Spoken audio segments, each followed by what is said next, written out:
Welcome to Friday with Friends. Friday with Friends is our opportunity to chat about the real estate market, answer any questions you may have, so that if you do have any real estate needs, we'd love the opportunity to be your realtors of choice. Yes, and today we are adding to our series within Friday with Friends called Terms You Need to Know. And today we're chatting about the good faith deposit. So the good faith deposit is basically the money that the buyer puts down once their offer is accepted to show the seller that they're serious about completing the deal and closing on the home.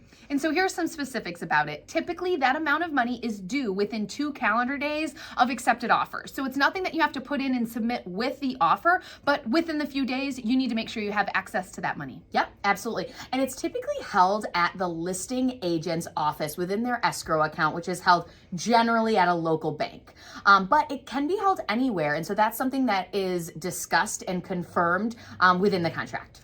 And what that money does is that money stays in an account, and when you close on the property, that money is released. So let's say it's $10,000 and you have to bring $12,000 to closing. That $10,000 is already in an account waiting for you when you get to the closing table. Yep. And if for some reason the deal doesn't close, so if the deal closes, that money goes directly back to the buyer towards their closing costs. If for some reason it doesn't close, then it kind of depends on the situation with who that money goes to. So if for some reason the buyer walks away and it's because of a contingency. So a contingency would include an inspection, a mortgage, maybe some other contingency that they have. That money goes back to the buyer.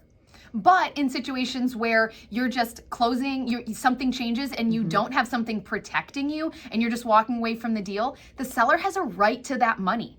And now everyone has to agree on it, so it gets very sticky and very tricky, but most of the time it will get released back to the seller for the buyer saying, I'm sorry for the trouble, and for also essentially taking it off the market and losing that marketing time and potentially losing additional buyers that they had to go find another house that are no longer available to purchase that house. Yep, so it basically goes to the damages, that the seller had to face by taking their house off the market, as Mandy said. Now let's say we get to that point where it's the 11th hour, the buyer walks away, it doesn't have to do with a contingency, then we have to decide where the money goes to. And in some instances, as Mandy said, it goes back to the seller. In other times though, the buyer might say, hey, I'll take half, you keep half, and they negotiate that. But at the end of the day, all parties have to sign off on who is getting the money in order for the money to be released out of the escrow account. So that's something to keep in mind, that it's not always a black and white answer. Yes, and typically good faith deposits used to be 1% to 2% of the purchase price. So it was $1,000, $2,000, maybe even up to $5,000. That was high. But what are we seeing today? Now we're seeing that the deposit amounts are becoming a way that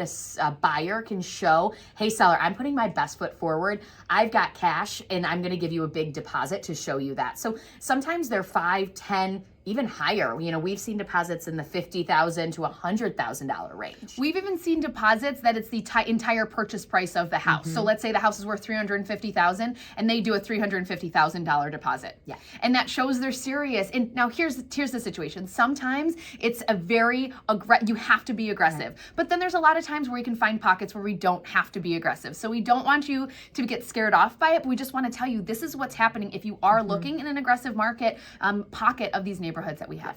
And generally it's around that $5,000 to $10,000 to $20,000, possibly $1,000 range. And it just all depends on the house and the competitive nature of that house. And it's crazy out there, but that's why you tune into us here. So thank you so much for tuning in today to Friday with Friends. Send us a message if you have anything else you'd like us to chat about and add to our series You Should Know.